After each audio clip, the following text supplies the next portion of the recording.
ప్రక్షేపక పద వస్తు పదానికి సమీకరణం చూద్దామండి. ప్రక్షేపక వస్తు పదానికి సమీకరణం చూసినట్టయితే మరి ఇక్కడ ప్రక్షేపకం అంటే ఏమిటి అనే విషయాన్ని చూస్తే 90 డిగ్రీల కోణంతో కాకుండా గాలిలోకి ప్రక్షిప్తం చేసిన వస్తువును 90 డిగ్రీల కోణంతో కాకుండా మరి ఏ ఇతర కోణమైనా మరి గాలిలోకి ప్రక్షిప్తం చేసిన వస్తువును ప్రక్షేపకం అంటారు. కాబట్టి ప్రక్షేపకము ఇక్కడ ఓ బిందువు నుండి మరి గాలిలోకి మరి v0 వేగంతో, ఏ వేగంతో? v0 వేగంతో మరి x అక్షంతో θ0 కోణం చేయనట్లు, x అక్షంతో ఏ కోణం చేయనట్లు? θ0 కోణం చేయనట్లు మరి అదేవిధంగా ప్రక్షిప్తం చేయబడిందని భావిద్దాం. x అక్షంతో θ కోణం చేయనట్లు ఏ వేగంతో? v0 వేగంతో. మరి ప్రక్షేపంను ప్రక్షిప్తం చేసిన తర్వాత దానిపై గురుత్వ త్వరణము కింది దిశలో మరి ఏ విధంగా పనిచేస్తుందంటే నిలువుగా పనిచేస్తుంది.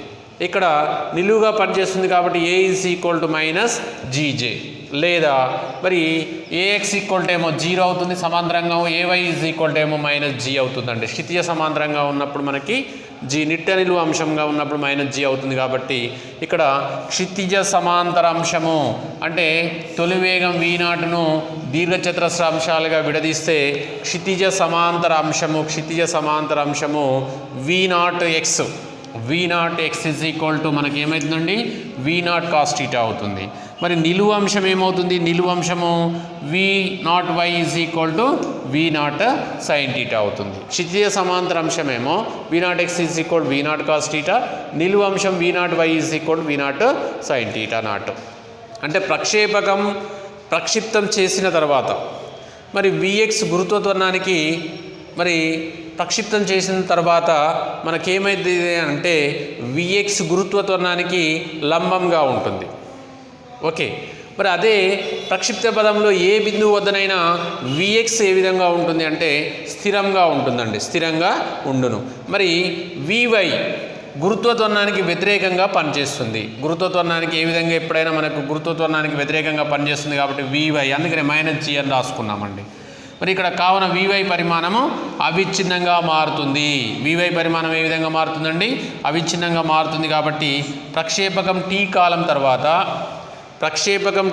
తర్వాత పతంపై బిందువు px, y చేరినట్లు భావిద్దాం. t కాలం తర్వాత పతంపై బిందువు, ఇక్కడ t కాలం తర్వాత అనేది మనకి ఇక్కడ మరి t కాలం తర్వాత పతంపై బిందువు px, yను చేరినట్లుగా భావిద్దాం. ఓకే,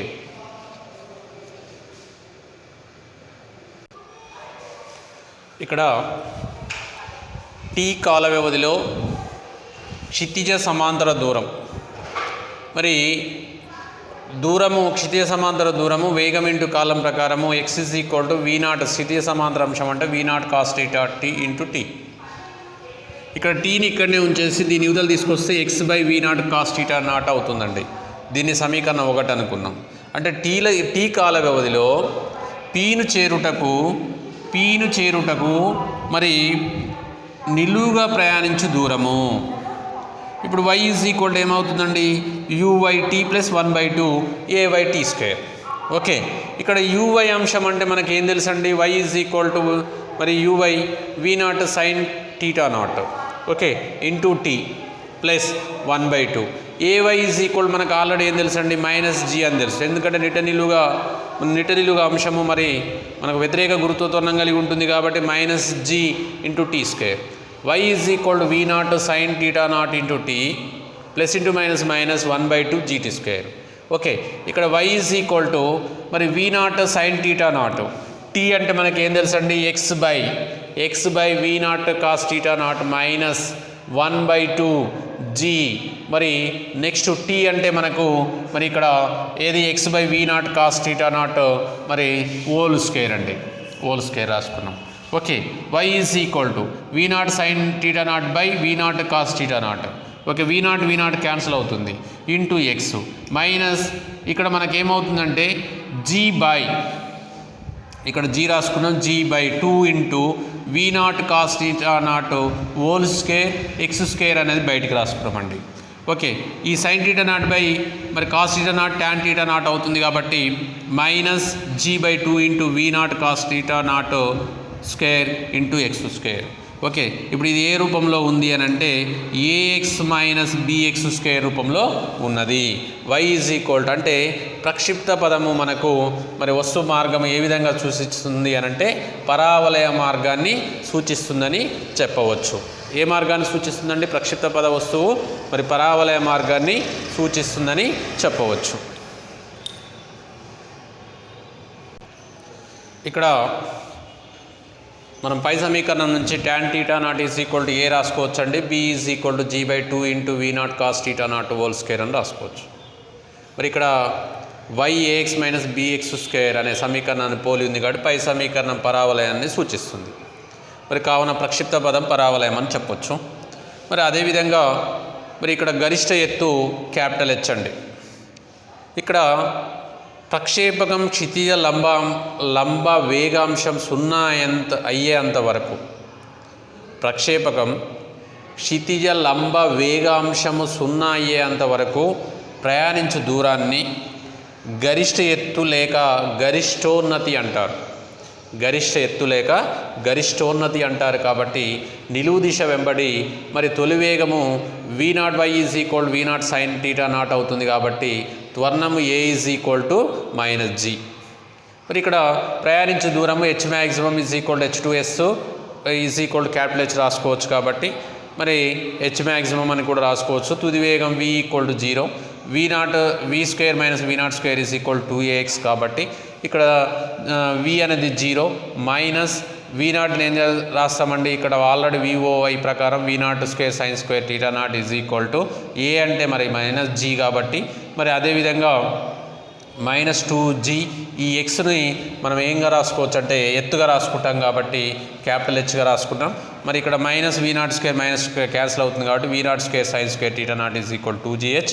హెచ్ని ఇక్కడనే ఉంచేస్తే V0 square sine square θ0 by 2G. మరి గరిష్ట ఎత్తు సూత్రం ఏంటిది అని అంటే V0 square sine square θ0 by 2G అవుతుందని చెప్పవచ్చు గరిష్ట ఎత్తు. ఇక్కడ గరిష్ట ఎత్తు వద్ద మరి Vy ఈజ్ ఈక్వల్ 0 కాబట్టి Vy is equal to V0 sin θ minus GTM అని ఒక సమీకరణం ఉంటుంది. మరి ఇందులో Vy ఈజ్ ఈక్వల్ 0 కాబట్టి V0 sin θ0 మైనస్ GTM. ఈ V0 sin θ0 is equal GTM అని రాసుకున్నామండి. TM ఇక్కడనే ఉంచేసినాం. TM is equal to V0 sin θ by G అవుతుంది. ఓకే, మరి హెడ్డింగ్ పోగొట్టాము.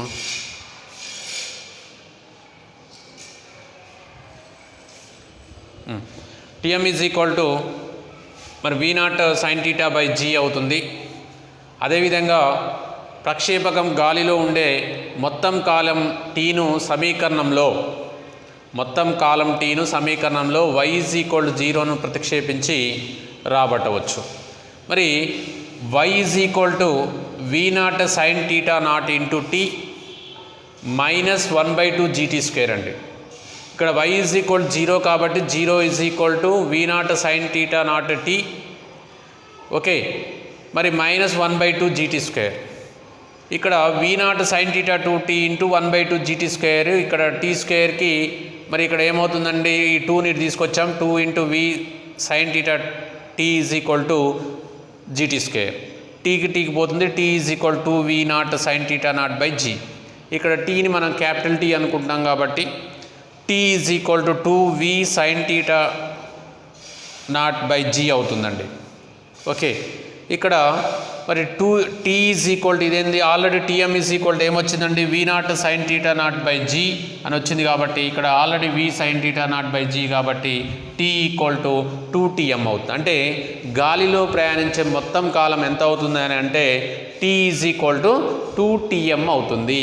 మొత్తం గాలిలో ప్రయాణించే మొత్తం కాలము T is equal to 2TM అవుతుందని చెప్పవచ్చు.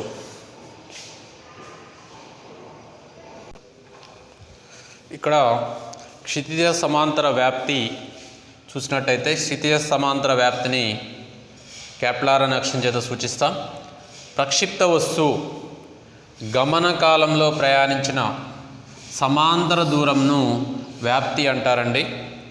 ప్రక్షిప్త వస్తువు గమన కాలంలో ప్రయాణించినటువంటి సమాంతర దూరంను మరి వ్యాప్తి అంటారు. కాబట్టి మరి క్షితిజ సమాంతర దిశలో చూస్తే తొలి వేగం చూస్తే v0x = v0 cos θ0 అవుతుంది. ఇక్కడ ఆల్రెడీ మనం కాలం గురించి తెలుసుకున్నాం కాబట్టి 2v0 sin θ/g వస్తుందండి. కాలం capital T = 2v0 sin θ0/g. మరి త్వరణము ఆల్రెడీ ax = 0 కదండి. దూరం ఏమవుతుందంటే s = r గా రాసుకుంటాం. ఎందుకంటే క్షితిజ సమాంతర వ్యాప్తి r కాబట్టి దూరం s = r. అంటే ప్రక్షిప్త వస్తువు వేగము r మరి క్షితిజ సమాంతర వేగము ఇంటూ ప్రక్షిప్త కాలం. క్షితిజ సమాంతర వేగము ఇంటూ మనకు ఇక్కడ ప్రక్షిప్త కాలం కాబట్టి మరి క్షితిజ సమాంతర వేగం v0 cos θ0 ప్రక్షిప్త కాలం అంటే already T = 2v0 sin θ0/g. Okay, ఇక్కడ ఈ రెండు గుణిస్తే 2v0 v0 square sin θ0 cos θ0/g అవుతుంది. ఇందులో v0 కామన్ తీసాము, 2 sin θ0 cos θ0/g. ఓకే, అంటే 2 sin θ0 cos θ0 sin 2θ0. Okay, 2 sin θ0 cos θ0 sin 2θ0 అవుతుంది. కాబట్టి ఇక్కడ మనము r v0 square sin 2θ0/g అవుతుంది.